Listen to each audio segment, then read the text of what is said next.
Good evening, adjudicators and audience members. Today we will be discussing the effects of an authoritative, inaccurate co-witness on the juvenile witness. We will do a deep dive into my research on this misinformation phenomenon and how it is applicable to myself and others my age.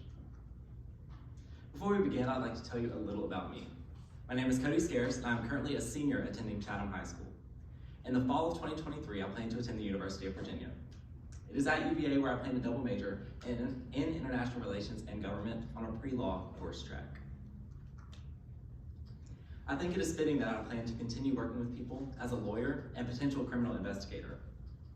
While there's a large volume of accessible literature on the co-witness effect, my research uncovered a disturbing lack of information on the phenomena in relation to teenagers. My study aims to better understand the effects of inaccurate co-witnesses and give insight into how the justice system should handle juvenile witnesses in the future. Before we go in depth into my study, previous research and literature must first be understood. In order to understand how misinformation can make its way into witness reports, we must first understand memory itself. Bias in regards to information, also known as post-truth conditions, can be observed occurring in our everyday lives. In addition to understanding the post-truth conditions, many studies found great importance in source monitoring. Source monitoring is actively knowing or believing to know the source of memorized information. Our idea of where we got information can then have an impact on how that information is retrieved and portrayed.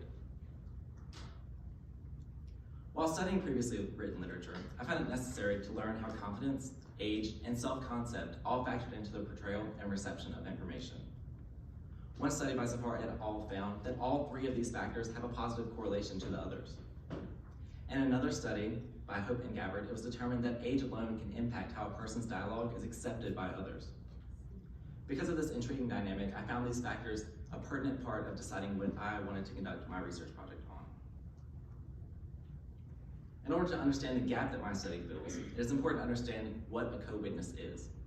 Bartlett et al. Described a co-witness as any person whose recounting of events has an effect on another's report. Being the primary focus of my study, I wanted to determine what can cause this event to occur. Information elaboration was discussed in a review by Greer et al., which stated that the more elaborate detail it is discussed, the more likely it is that a person accepts that information as true. Additionally, a review by Hope and Gabbard discussed that people have different psychological and social reasons for going along with information. Important to comprehending the relevance of my research, I investigated the impacts that the co-witness can have on the real world. One of the most obvious repercussions being that misinformation spread by co-witnesses has a tendency to end up in subsequent witness reports. In a review by Hope and Gabbard, it was discussed that the phenomenon causes serious issues for investigators and judicial personnel as they are attempting to gather accurate information for investigations.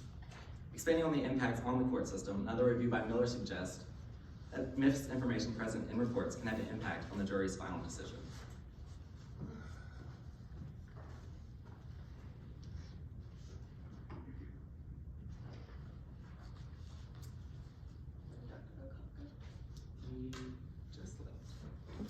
Alright, we're going to pause for a moment. I'm thinking he's going to get IT to see what is happening. Sorry, guys.